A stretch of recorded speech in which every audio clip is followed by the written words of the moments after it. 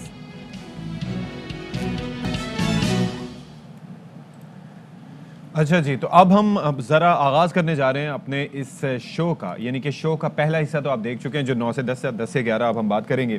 تو اس پہ سچویشن کیا ہے، ایک نئی سیاسی جماعت، دیکھیں عوام کے مسائل بہت زیادہ ہوتے ہیں اور عوام پہلے ایک وقت تک یہ تھا کہ ہم دو بڑی پارٹیوں کی طرف دیکھتے تھے، ایک تھی پیپلز پارٹی، دوسری پی ایم ایل این، پھر اس کے بعد ہم نے یہ دیکھا کہ نئی انٹری ہوئی پاکستان تحریک انصاف کی، اور کس طریقے سے اب 3 پارٹیاں یہاں پر آ چکے ہیں۔ ویسے تو اگر دیکھا جائے تو بہت سی جماعتیں جو ہیں وہ میدان میں موجود ہیں۔ ایک نئی سیاسی جماعت، الیکشنز آنے والے 2023 میں، ٹھیک ہے، اس کے لیے تیاریاں جاری و ساری ہیں، اور ایک نئی سیاسی جماعت جس کو لانچ کیا گیا ہے اس کا نام ہے پاکستان عام آدمی موومنٹ، یعنی عام آدمی کی آواز بن کر۔ بالکل جی، تو اس جماعت کا مقصد یہ ہے کہ ملک کے عام آدمی کے مسائل کو حل کرنا اور اس کے بنیادی سیاسی حق کا تحفظ کرنا ہے، یہ ان کا سیاسی ایک نعرہ ہے، اور عام لوگوں تک اس جماعت کو پہنچانے کا کام تیزی سے جاری و ساری ہے۔ ایگزیکٹلی، تو اسی پر بات کر لیتے ہیں۔ پاکستان عام آدمی موومنٹ کے سربراہ جنرل ریٹائرڈ سعد خٹک صاحب نے ہمیں جوائن کیا ہے۔ بہت شکریہ سر آپ کے وقت کا۔ یہ کہیے گا، یہ جو پاکستان عام آدمی موومنٹ کے نام سے آپ نے پارٹی سٹارٹ کی ہے، لانچ کرنے جا رہے ہیں آپ، بلکہ آپ نے لانچ شاید کر بھی دی ہو، اس کی بنیادی وجہ کیا ہے، اس کا منشور کیا ہے؟ بسم اللہ الرحمن الرحیم۔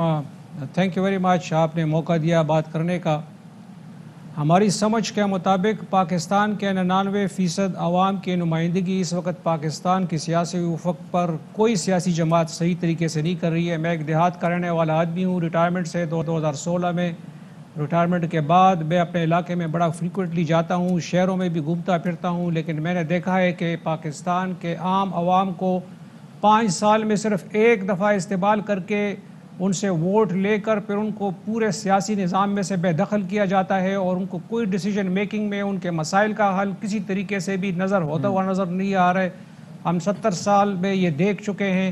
ہم نے یہ ضرورت محسوس کی کہ پاکستان عام آدمی موومنٹ کے نام پہ ایک ایسی جماعت کو آگے لایا جائے جو عام لوگوں کی نمائندگی نہ کرے بلکہ عام آدمی کو نمائندگی کرنے کے لیے آگے لے کر آئے۔ عام اور لوگوں میں سے قابل اہل، محب وطن اور تجربہ کار لوگوں کو ایک سیاسی پلیٹ فارم مہیا کیا جائے جس کا استعمال کرتے ہوئے وہ آگے سیاست میں آئیں، لیڈرشپ کے ایوانوں میں جائیں، اقتدار کے ایوانوں میں جائیں، اور وہاں پر جا کر قوم کے، آئندہ نسلوں کے اور پاکستان کے اپنے نظریات کے مطابق، اپنی امنگوں کے مطابق اپنے فیصلے خود کریں۔ اس لیے ہم نے یہ ضرورت محسوس کی اور ہم نے پاکستان عام آدمی موومنٹ کے بنیاد کا ہم نے قیام رکھا، اور ہم نے پچھلے مہینے میں ہم نے جناب اس کو لانچ کیا کراچی سے، اور الحمدللہ بڑی زور و شور سے اس کی تیاری آگے چل رہی ہے۔ اچھا، ویسے ایک زبردستی بات ہے، آپ کا کریئر ماشاءاللہ فوجی کریئر 35 سال پہ محیط رہا، اور آپ وزیرستان سائٹ پہ اور خاص طور پر فاٹا سائٹ پہ بھی آپ اینٹی ٹیررزم آپریشنز میں بھی آپ نے حصہ لیا، اس کے ساتھ ساتھ آپ سری لنکا میں ہائی کمشنر بھی رہے، تو اوور آل آپ کا ایکسپیرینس ہم دیکھ رہے ہیں خاصا موجود ہے۔ کیا سسٹم میں فلاز تھے؟ کیا وہ چیزیں تھیں جن کو دیکھ کے آپ نے سوچا کہ سیاست جیسی جگہ پہ، سیاست جیسے کام میں مجھے گھسنا چاہیے، کیونکہ اٹس ناٹ دیٹ ایزی، یہ بہت مشکل کام ہے؟ بالکل آپ نے ٹھیک کہا۔ ہم نے جو ایک 37 سال کا تجربہ ہے سیکیورٹی کے حوالے سے، اور فاٹا میں بھی اور بلوچستان میں بھی اس کا اپنا ایک کنٹریبیوشن تھی، جو 37 سال وہ کنٹریبیوشن کی ہے، لیکن جب سول زندگی میں آئیں تو یہ محسوس ہوا کہ پاکستان کے عام لوگوں کے دکھوں کا مداوع اس وقت تک نہیں ہو سکتا جب تک عام لوگ خود سیاست میں آگے نہیں آتے، کیونکہ ان کو یہ مجبور کیا گیا، باور کرایا گیا، ان کو یہ برینڈ واش کیا گیا کہ سیاست ان کا کھیل نہیں ہے، سیاست پیسے کا کھیل ہے، سیاست غلیظ کھیل ہے، سیاست صرف سرمایہ دار لوگوں کا کھیل ہے۔ ہم ان لوگوں کو، عام لوگوں کو یہ اعتماد دینا چاہتے ہیں، ان کو موٹیویٹ کرنا چاہتے ہیں، ان کو ہلانا جھنجھوڑنا چاہتے ہیں۔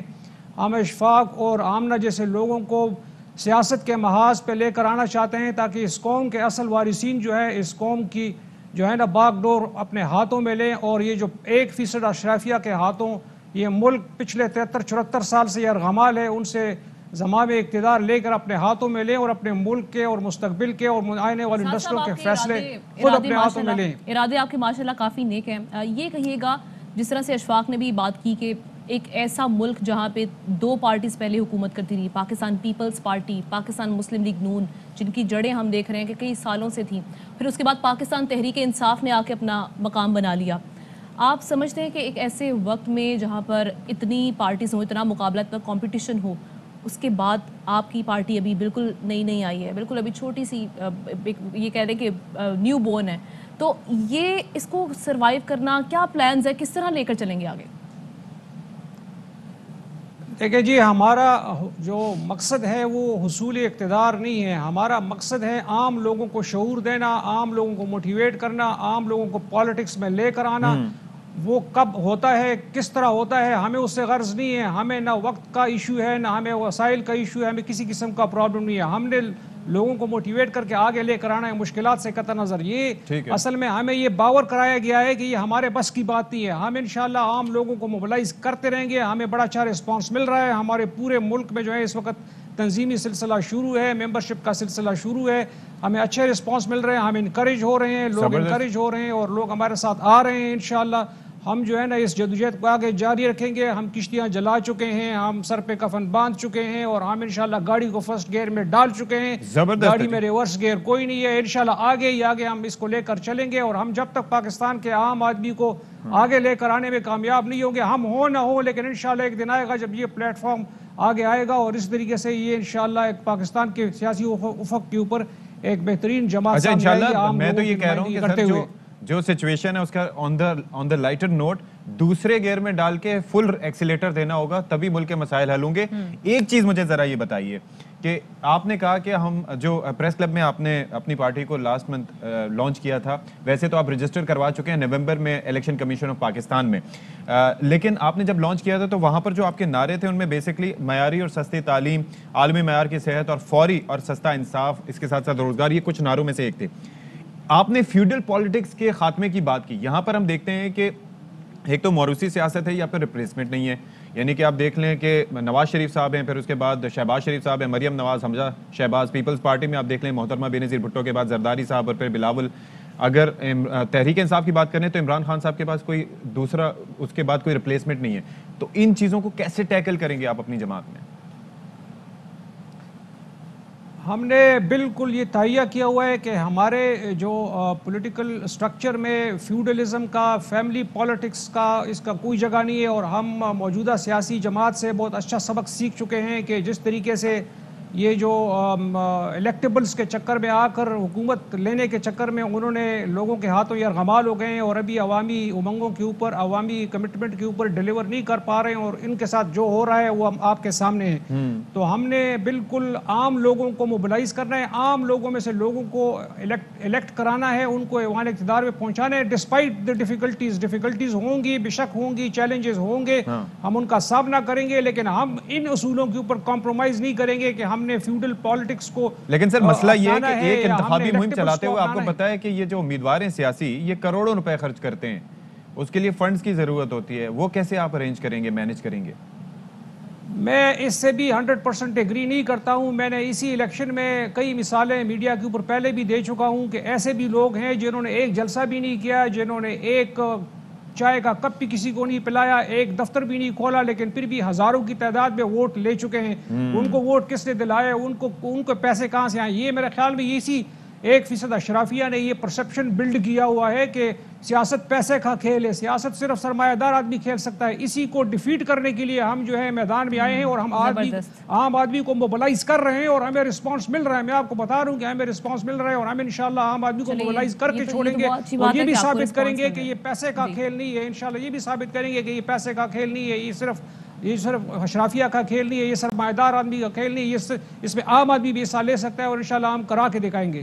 چلیں جی, گڈ لک کہیں گے اس پر آپ کو, اور یہی کہیں گے کہ اللہ کرے کہ آپ کے جو پلانز ہیں یہ کامیاب ہوں. اس میں آپ سربراہ پاکستان عام آدمی موومنٹ میجر جنرل ریٹائرڈ سعد خٹک صاحب ہمارے ساتھ موجود تھے. اپنی پارٹی کے حوالے سے بات تھی, ایک نئی پارٹی. اشفاق, یہ اچھی بات ہے کہ نئے لوگ سیاست میں آ رہے ہیں اور نئے چہرے دیکھنے کا موقع ملا ہے, لیکن بات یہ کہ آپ عام آدمی کے مسائل کو اجاگر کریں اور عام آدمی کے لیے کام کریں. ایک عام عوام یہی چاہتی ہے کہ اس کے مسائل کو حل کیا جائے. بلا شبہ ظاہر ہے کہ جو دعوے وغیرہ کیے جاتے ہیں وہ بعد میں جا کے ان کی حقیقت چینج ہو جاتی ہے. جب آپ انتخابی سیاست میں آتے ہیں تو لیٹس ہوپ کہ یہاں پر اس معاملے میں ایسا نہ ہو. اچھا جی, ملک کی جو موجودہ سیاسی صورتحال ہے اس کے اندر عمران خان صاحب لاہور پہنچے تھے, ہم نے خبر بھی دی تھی کہ جو لاہور جا رہے ہیں, وہاں پر ان کے اپنے قریبی اتحادیوں سے, حلیفوں سے, یعنی کہ چودھری برادران سے ایک بڑی اہم ملاقات ہوئی, اور یہ کہا یہ جا رہا ہے کہ اس سے وہ اثر زائل ہوا جو کہ اپوزیشن جماعتوں کے رہنماؤں کی چودھری برادران سے ملاقاتیں ہوئی تھیں ان سے قائم ہوا تھا. یعنی کہ شہباز شریف صاحب کی ملاقات جو ہے اس کو ایک بڑا یہ کہا جا رہا تھا کہ ایک گیم چینجر کی طرح کی ملاقات ہو سکتی ہے, جس کے شارٹ ٹرم تو نہیں لیکن لانگ ٹرم ایفیکٹس ہو سکتے ہیں. اس کے بعد کئی اسپیکولیشنز بھی ہوئیں, لیکن اب یہ تاثر دیا جا رہا ہے, یعنی کہ ایک جو احوال ہے, یعنی کہ ویسے تو کئی کہانیاں سامنے آ رہی ہیں, لیکن ایک کہانی کے مطابق انہوں نے کہا کہ ہم ساتھ ہیں وزیر اعظم صاحب کے. جی ایسا ہی ہے, اور صرف شہباز شریف صاحب کی ملاقات نہیں بلکہ اس میں زرداری صاحب بھی قائل کرنے کے لیے پہنچے تھے. مولانا فضل الرحمان صاحب نے بھی یہی کہا کہ آپ جو ہے وہ عوام کی آواز بنے, ہمارے ساتھ نکلیں, کیونکہ مہنگائی ایک بہت بڑا چیلنج ہے. لیکن جی وزیر اعظم عمران خان نے ان کو یہ بھی بتا دیا, بلکہ سراہا چودھری برادران نے وزیر اعظم عمران خان کے جو معاشی پیکج انہوں نے اعلان کیا, جو ریلیف کی ہے اس پر. تو جی اس حوالے سے وزیر داخلہ شیخ رشید صاحب کہتے ہیں کہ جی اپوزیشن کی تمام تدبیریں الٹ گئی ہیں, تحریک عدم اعتماد ناکام ہوگی. کیا کہا انہوں نے, وہ آپ کو سنواتے ہیں. لاک ہو چکا ہے, کوئی عدم اعتماد نہیں ہے, ان کے بارے سے آواز نکل چکی ہے. یہ تو 23 مارچ کا لانگ مارچ بھی دکھائی دی ہے. عمران خان نے جا کے بہت اچھا کیا, وہاں نہ جاتے تو افواہیں جنم لیتی. اول آئے وہ ٹھیک ہے, کوئی بات نہیں, اس کی خیر ہے, پورا ان کو کلیئر سپیس دیں گے اور کوئی رکاوٹ نہیں. کہ دلوں میں تیل نہیں گئی ہے عمران خان کو گھر بھیج سکیں. چارپائی کے نیچے دیکھیں, میں آپ کو کہہ رہا ہوں ان کے 12 ممبر کم ہیں.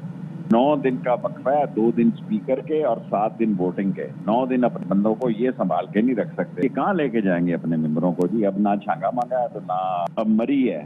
کسی کا دماغ خراب ہے کہ حکومت چھوڑ کے جائے گا. چلیں جی اب اس پہ ذرا بات کر لیتے ہیں. Head of investigative cell Naeem Ashraf Butt ہمیں جوائن کریں.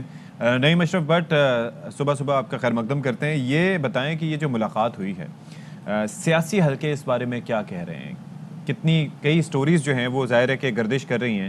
آپ کے جو سورسز ہیں وہ کیا کہتی ہیں کہ کتنی خوشائند رہی گورنمنٹ پرسپیکٹو سے یہ ملاقات؟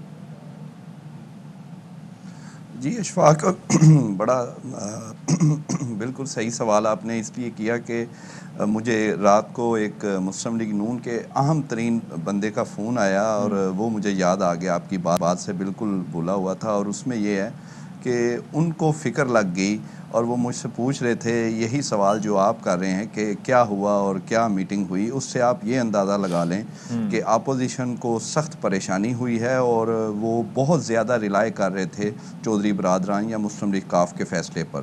تو پرائم منسٹر جو کل گئے ہیں اس میں کوئی شک نہیں ہے, اس کو دونوں اطراف سے چیک کیا گیا ہے اور یہ واقعی کنفرم بات ہے کہ چودھری برادران نے وزیر اعظم کو یقین دہانی کروا دی ہے کہ ہم آپ کے ساتھ ہیں. اچھا. اور یہی نہیں, انہوں نے چودھری شجاعت نے بلکہ پرانا ایک واقعہ سنایا کہ 96-97 میں اس وقت بہت زیادہ امکان تھے, وعدہ کیا کہ پرویز الہی جو ہیں وہ وزیر اعلیٰ ہوں گے اور اوپر نواز شریف وزیر اعظم آگے. دوسری دفعہ بنے تھے اس وقت میاں صاحب. تو جب وقت آیا تو انہوں نے اپنے بھائی شہباز شریف کو وزیر اعلیٰ بنا دیا اور پرویز الہی اس وقت پہلی دفعہ اسپیکر بنے اور شہباز شریف پہلی دفعہ وزیر اعلیٰ بنے تھے. یہ بات انہوں نے چودھری شجاعت نے پرائم منسٹر کو اسپیشلی بتائی اور کہا کہ ہم ان کو جانتے ہیں شریف برادران کو, اور ان کو کہ یہ بعد میں کہتے ہیں ابا جی نہیں مان رہے. یعنی اس وقت جو وزارت اعلیٰ انہوں نے شہباز شریف کو دے دی تھی, یہ عذر پیش کیا تھا کہ میاں شریف یعنی والد صاحب جو ہیں وہ نہیں مان رہے کہ پرویز الہی کو وزیر اعلیٰ بنایا جائے. تو اس لیے انہوں نے پرائم منسٹر کو, دونوں نے, جو شجاعت اور پرویز الہی نے, بتایا کہ اب ہمیں ان پہ اعتبار نہیں ہے. یہ ہمیں وعدے تو بہت کر رہے ہیں, ابھی وزیر اعلیٰ اور پھر بعد میں بھی ساتھ لے کر چلیں گے آپ کو, ہمیں ان پہ اعتبار نہیں, ہم آپ کے پوری طرح ساتھ ہیں. اور اہم بات یہ ہے اس میں اشفاق کے اس سے چند روز پہلے ایک پوزیشن چودھری برادران لے چکے تھے اور یہ آپ اس کو سمجھ لیں کہ یہ ٹرننگ پوائنٹ ہے کہ تقریباً 25 فروری کو شہباز شریف نے بڑے خفیہ طریقے سے پرویز الہی کو فون کر کے کہا کہ آپ ہمارے گھر آئیں عشائیے پہ, اور انہیں دعوت دی.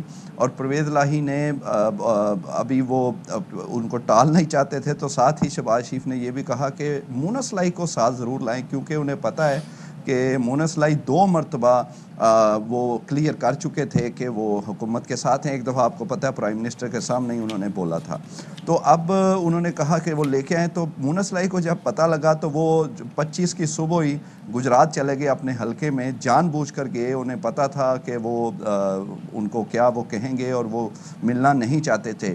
یہ وہ پوزیشن ہے, یعنی ٹال دیا اور اتنے دن گزر گئے ہیں, وہ نہیں گئے شہباز شریف کے گھر, اور اس کے بعد یہ پرائم منسٹر آئے ہیں. اور یہ سمجھنا بڑا ضروری ہے, لوگ اکثر سمجھ رہے ہیں کہ شاید انہوں نے اس لیے دعوت ٹھکرا دی یا وہ ابھی تک نہیں گئے کہ پرائم منسٹر نے کیونکہ آنا تھا اور یہ پہلے تھا. یہ نہیں, بلکہ 4-5 روز پہلے چودھری برادن جب پرائم منسٹر کا کوئی وزٹ کا پتہ بھی نہیں تھا, وہ پوزیشن لے چکے تھے اور انہوں نے واضح کر دیا. یہ بھی ہو سکتا ہے کہ وزیر اعظم کل جو شیڈیول میں نہیں تھا پھر بھی گئے, وہ گئے ہی شاید اسی لیے کہ جب ARY نیوز نے یہ معاملہ سامنے رکھا, یہ واضح کیا کہ یہ ایک اندر کی خبر تھی, خفیہ خبر انہوں نے شہباز شریف دونوں طرف نے چھپائی ہوئی تھی, لیکن ہمیں دونوں طرف سے کنفرمیشن ہوئی جب خبر چلی کہ چودھری برادران نے یہ بہت بڑا فیصلہ کیا اور شہباز شریف کی دعوت پر وہ 4-5 دن ہو گئے ہیں وہ نہیں گئے, اور پھر مونس لائی جو ہیں وہ یعنی دعوت کو بھی چلے اور گئے. آفر کو بھی سیریس نہیں لیا, کیونکہ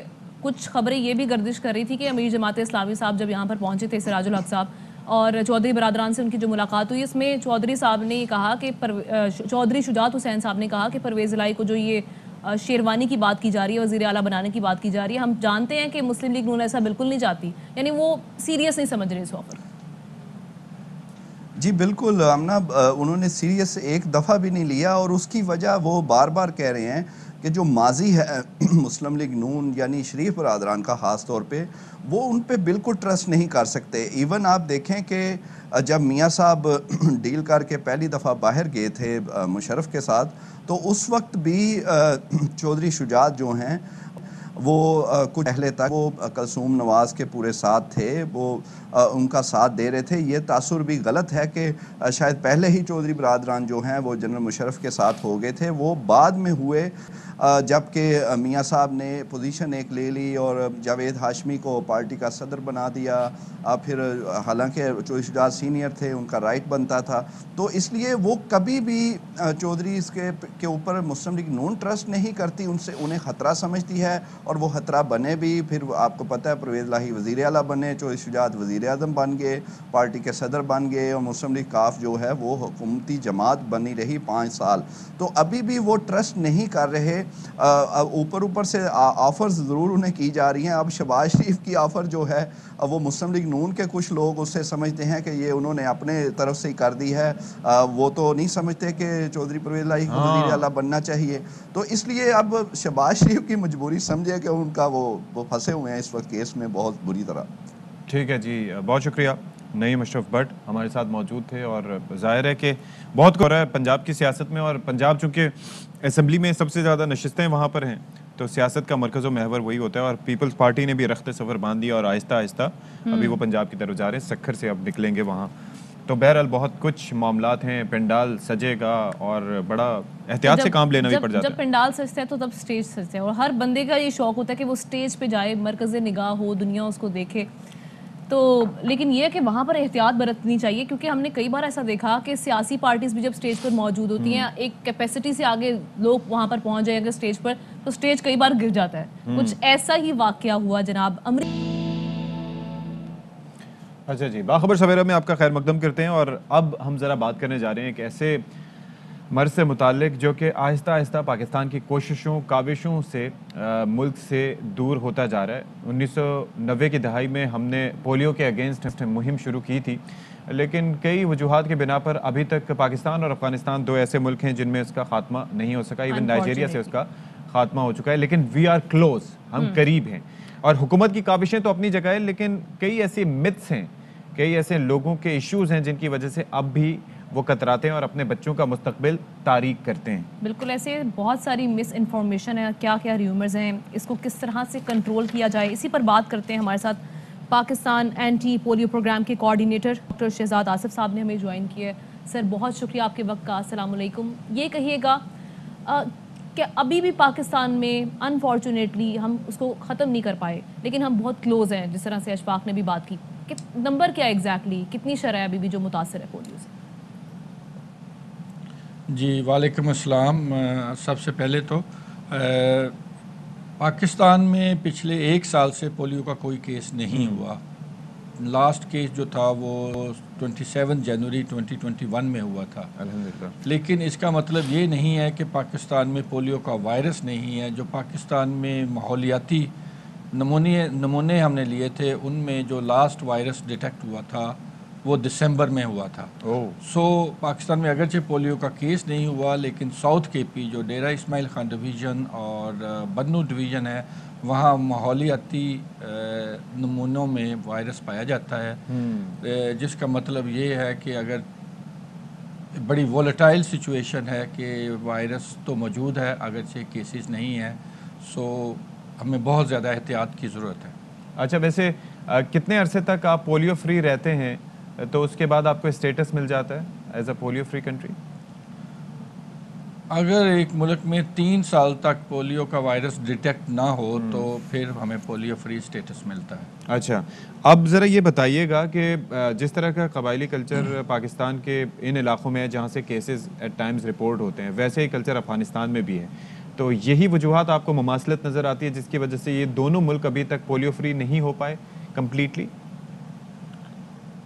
جی بے حد مماثلت ہے دونوں ممالک میں اور دونوں میں صورتحال بھی ایک جیسی ہے اور دونوں ملکوں کے درمیان جو پاپولیشن کی موومنٹ ہے وہ بھی پہلے تو خیر بہت زیادہ تھی, اب تو بارڈر فینسنگ ہوگی یا تھوڑی سی کم ہو گئی ہے لیکن ان کے درمیان موومنٹ بھی ہے. اس لیے وائرس کے نزدیک پاکستان سے افغانستان اور افغانستان سے پاکستان سفر کرنا آسان ہے.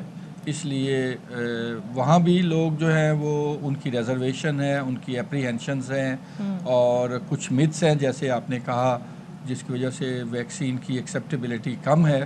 اور انہی علاقوں میں جو پاکستان کے جو بارڈر کرتے ہیں افغانستان کے ساتھ وہاں بھی کچھ ایسے ہی مسائل. سر بہت ساری متس ہیں, بہت ساری مس انفارمیشن ہے جس میں یہ کہا جاتا ہے کہ جی بانجھ پن کا شکار ہو جاتے ہیں یا یہ حلال نہیں ہے قطرے یا پھر بخار ہو جائے گا بچے میں کوئی ڈیفیکٹ نہ ہو جائے, اس قسم کی مس انفارمیشن ہے. ان سے کیٹر کرنے کے لیے آپ سمجھتے ہیں کہ ہماری جو آگاہی مہم ہے اویئرنیس کیمپین ہے اس میں کہیں پہ کوئی لیپس رہ گیا یا اس کو بہتر بنایا جائے کس طریقے سے؟ جی بے شک بہتری کی گنجائش تو ہر وقت موجود رہتی ہے اور ہم یہ نہیں کہتے کہ ہماری جو آگاہی کی جو مہم ہے وہ پرفیکٹ ہے اور ہم ہر وقت ہر کیمپین میں پہلے سے زیادہ بہتری لانے کی کوشش کرتے ہیں. اور اس میں صرف ہمارا ہی کردار نہیں ہے, تمام میڈیا تمام انٹیلیجنسیا کا سب کا ایک رول ہے جو کہ ہم مل جل کے لوگوں کو یہ پیغام دیں کہ یہ جو مت ہیں جو مسکنسیپشنز ہیں ان میں کوئی صداقت نہیں ہے. یہ وہی ویکسین ہے ایکسکیوز می جو باقی تمام اسلامی ممالک میں انکلوڈنگ سعودی عربیہ, UAE, کائرو, ابھی بھی وہاں کائرو میں ایجپٹ میں استعمال ہو رہی ہے. یہی ویکسین ہے جو ساری دنیا میں استعمال کر کے پولیو کا خاتمہ کیا گیا ہے اور اسی ویکسین سے ہم نے پاکستان اور افغانستان سے بھی اس وائرس کو بگاڑا. اچھا اب ذرا ایک چیز تو ہم یہ دیکھ رہے ہیں نا کہ جس طریقے سے اویئرنیس کے ایشو ہیں وہ بھی ہم کوشش کریں کہ میڈیا کے توسط سے بھی اویئرنیس پیدا کریں, لوگوں کو بتائیں کہ ہاں جی پولیو ویکسین کس طریقے سے پلانی چاہیے اور کتنی لازمی ہے. دوسری چیز یہ ہے کہ یہ جو ویکسین کی سٹوریج ہے اس کی شیلف لائف, ٹیمپریچر مینٹین رکھنا, ساتھ میں جو کیری جس طرح سے کیا جاتا ہے اس میں اس چیز کا خیال رکھنا کہ کہیں ویکسین جو ہے وہ اس کا ٹیمپریچر جو ہے وہ مینٹین پراپرلی نہ رہا تو پھر وہ ویکسین کی جو ایفیشنسی ایفیکیسی ہے وہ نہیں رہے گی. تو ان چیزوں کا خیال رکھا جاتا ہے کیونکہ اس میں بھی میں نے دیکھا ہے پرسنل ایکسپیرینسز میں کہ کہیں کہیں اتنا خیال نہیں ہوتا لوگوں کو جو کیری کر رہے ہوتے ہیں اس کو. جی لوگ بہت سارے لوگ سمجھتے ہیں کہ یہ جو ویکسین ہے یہ ہمیں ویسٹ جو ہے مفت دیتا ہے, حالانکہ یہ پوری ویکسین جو ہے یہ گورنمنٹ آف پاکستان خریدتی ہے تھرو یونیسیف اور ہم اس کے پیسے دیتے ہیں. یہ پہلی چیز تو یہ بہت کلیئر ہونی چاہیے. صرف پولیو ویکسین جو ہے تقریباً $35 ملین کی پورے سال کے لیے جو ہم ویکسین خریدتے ہیں اس کی اتنی قیمت ہوتی ہے جو کہ گورنمنٹ آف پاکستان ادا کرتی ہے. دوسری چیز یہ کہ یہ جو ویکسین ہے اس کو اس ملک سے لانا, پاکستان میں لانا, سٹور کرنا اور اس کے بعد